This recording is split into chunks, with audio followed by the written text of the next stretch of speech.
199 earthquakes, 7 days, and buried inside that number is one specific earthquake that changes the entire picture. Magnitude 3.4, April 8th, 2026. Depth 900 meters. 900 meters. That is not deep. That is terrifyingly shallow.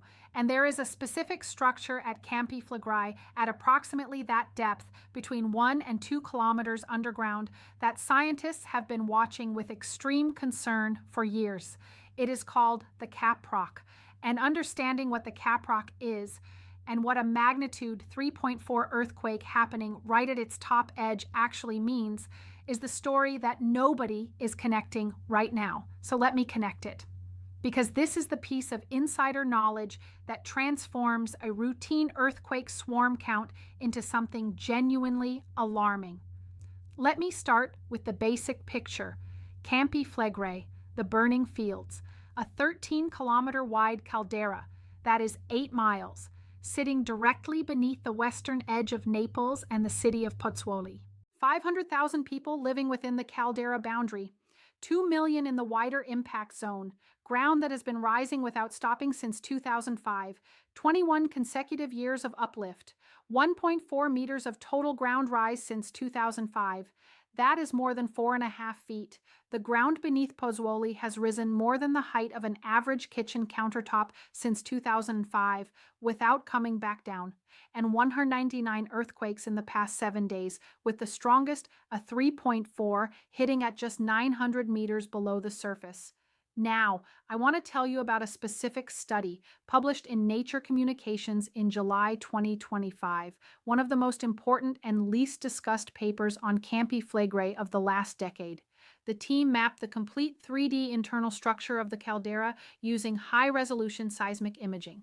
Think of it like a CT scan of the volcano's body. And what they found was a 3-layer system. Layer 1, the basement, dense carbonate rock, sits below 3.5 kilometers depth. This is the solid foundation. Layer 2, the gas-enriched reservoir, from 2 to 4 kilometers depth, filled with superheated water, steam, and supercritical carbon dioxide. An overpressurized system, a closed, sealed, pressurized volume of volcanic fluids. Think of it as an underground pressure cooker, building pressure constantly. And layer 3, the caprock, sitting between 1 and 2 kilometers depth. This is the lid, the seal, the barrier that sits on top of the pressurized gas reservoir and keeps all of that pressurized fluid from escaping upward. And the Nature Communications paper described this caprock in very specific terms. It is deformed. The caprock at Campi Flegrei is already deformed, already bent, already strained by 75 years of uplift and subsidence cycles since the 1950s. And in July 2025, this paper added something that should stop anyone reading it cold. The researchers concluded that seismic activity and the potential for a phreatic explosion should be considered as plausible scenarios, prompting a re-evaluation of the hazard assessment. A phreatic explosion. Let me explain what that means, because this is not lava flows. This is not slow-moving magma. A phreatic explosion is what happens when the caprock fails. When the lid cracks, when the pressurized fluid in the reservoir below suddenly gains a path upward through fractured rock. The superheated water flashes instantly to steam. Steam expands at enormous speed. The explosion is essentially instantaneous. No warning, no precursor plume, no gradual escalation, just the lid cracks, and then a steam-driven blast tears through the earth, ejecting rock, ash, boiling water, and volcanic gases at lethal velocity in a densely populated area. Now, I want to connect this directly to what happened on April 8th, the 900-meter earthquake. 900 meters is the very top of where the caprock sits. Scientists have mapped the caprock at Campi Flegrei as sitting between 1,000 meters and 2,000 meters depth. That is 1 to 2 kilometers. The April 8th earthquake at 900 meters happened right at the upper boundary of that structure, right at the lid. Not below it, not in the basement, at the top of the seal itself. And here is what makes this so significant. Stanford University published a landmark study in Science Advances in May 2025 that revealed something about how the Caprock behaves. They found that the Caprock has self-healing properties, that cracks in the Caprock can seal themselves. Through a natural cementation process, where volcanic ash reacts with hydrothermal fluids to form microscopic mineral fibers that knit cracks shut. The caprock heals itself over and over. Each time it cracks, it seals. Each time it seals, pressure builds again, and then it cracks again. This is the cycle. This is the mechanism driving the seismicity at Campi Flegrei. Not magma rising directly, not a simple pressure release, a cyclical crack and heal process where the lid repeatedly fails and repeatedly patches itself. And each patch builds more pressure than the last. They described it using an analogy that every Italian in the Naples area would understand. A mocha pot, the stovetop espresso maker. The bottom chamber fills with water. You put it on the heat. Pressure builds below. Eventually, the pressure is high enough that the steam forces the water up through the filter, through the coffee grounds, and into the upper chamber. At Campi Flegrei, the bottom chamber is the gas reservoir. The filter is the caprock. The heat is the deep magma below. And the coffee coming out the top? In the worst case, that is a phreatic eruption, a steam explosion forcing volcanic material through fractured rock to the surface. And the earthquake at 900 meters at the top of the filter is the sound of the filter cracking. Now, before I go deeper, and I want to take you through exactly what happens inside the caprock when it fractures, and what the 199 earthquakes in 7 days tell us about the state of that filter right now. If this analysis is what you want from a disaster channel, give this video a like and a hype. Share it with someone who needs to understand what is happening beneath Naples. It genuinely keeps this channel alive. Let me now tell you about what Stanford's research revealed about the pattern of earthquakes, because there is a specific sequence, and the sequence tells you where the system is in its cycle. When the caprock is sealed and pressure is building, the first earthquakes that appear are shallow. They happen right at the caprock level, 900 meters to 1.5 kilometers depth, small magnitude, the seal beginning to crack under pressure. Then, as the caprock fractures and fluid starts migrating downward into the reservoir, the earthquakes deepen over time. They start shallow, they go deeper. The deepening is the sign of the reservoir pressure redistributing. The Stanford researchers described exactly this pattern in both the 1982-84 crisis and in the current unrest episode starting around 2005.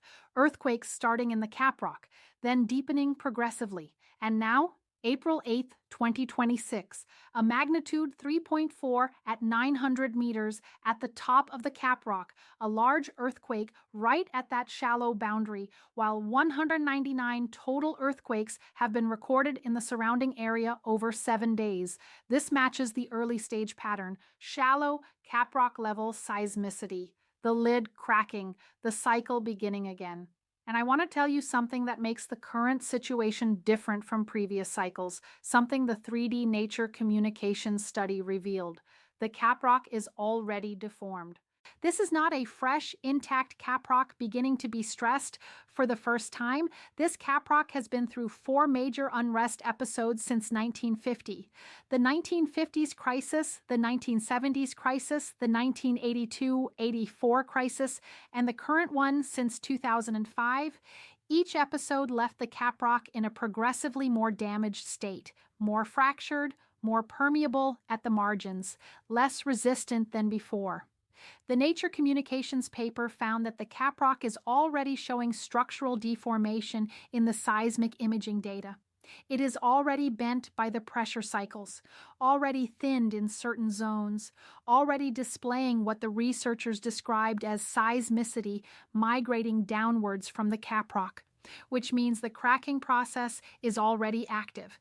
It has been active for years, and each new cycle starts from a more compromised baseline. But there is something else from that July 2025 Nature Communications paper that I want to highlight specifically. The researchers described the caldera's seismicity evolution in a very specific way. They said that early events originate at shallower depths within the caprock, and as the reservoir degasses and pressure drops, seismicity migrates to deeper levels, producing larger magnitude events along pre-existing faults bordering the caldera. Larger magnitude events along pre-existing faults. Stanford confirmed that two major faults converged directly beneath Pozzuoli, and a scientist at Stanford, Professor Bill Ellsworth, co-director of the Center for Induced and Triggered Seismicity, said publicly that an earthquake in the magnitude 5 range is not out of the question at Campi Flegrei, a magnitude 5, in an old urban building stock where the May 2024 magnitude 4.4 earthquake forced the evacuation of tens of buildings, where the June 2025 magnitude 4.6, the largest ever recorded at Campi Flegrei, sent people running into the streets.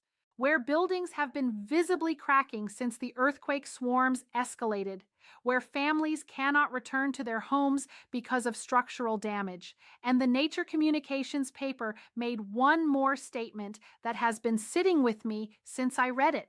They wrote that deformation-related damage and phreatic explosions, rather than magmatic eruptions, pose significant threats to the densely populated region. Phreatic explosions, not lava, not the magmatic eruption most people imagine when they think of a volcano, a steam blast, without warning, from a caprock that is cracking right now at 900 meters. Let me now step back and give you the full data picture for this week, because the 1999 earthquakes in 7 days needs to be seen in context, and the context is acceleration. In the years before 2021, swarms at Campi Flegrei were measurable but relatively infrequent, tens of earthquakes per swarm. Then, in 2021, the burst-like swarms, rapid sequences of earthquakes happening at extremely short intervals, started becoming more frequent. INGV researchers, the Italian National Institute of Geophysics and Volcanology, published a full study on these burst-like swarms in Nature Communications in February 2025.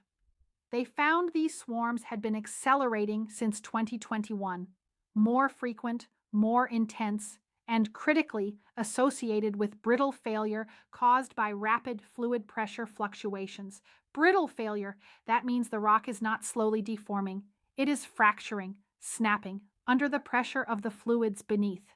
The CO2 emissions from the Solfatara Picciarelli hydrothermal zone, the hissing, steaming field in the center of Pozzuoli, reached 1,557 tons per day in 2024.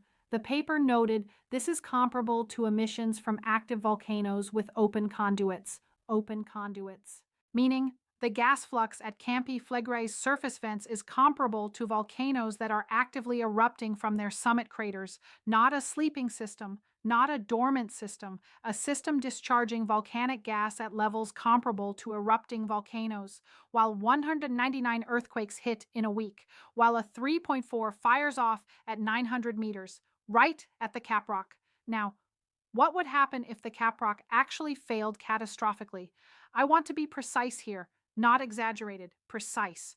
The worst scenario discussed in the literature, a significant phreatic explosion, would not be the caldera-forming eruption that happened 39,000 years ago. Scientists are clear on this. The January 2026 study on magma at 4 kilometers depth noted the magma reservoir is likely too small currently to feed a full magmatic eruption all the way to the surface. What the phreatic scenario represents is different. A steam explosion from the fractured caprock in the area of Solfatara or Pozzuoli, no lava. But ejection of superheated water, volcanic ash, steam, and toxic gases, including carbon dioxide and sulfur dioxide, over a localized area, at high velocity, with extreme heat, in a populated city. No warning, no precursor escalation that gives enough time to evacuate. The 1538 Monte Nuovo eruption, the last time Campi Flegrei actually erupted, started exactly this way. Stanford's study described it directly. Historical accounts from 1538 describe fractures opening after bulging, gushing of cold and then hot groundwater, vapor-charged white clouds, boiling water activity, a phreatic event triggering the wider eruption, and the 1538 eruption built a new hill, 140 meters high, in 8 days, in a landscape that now contains a city of millions of people.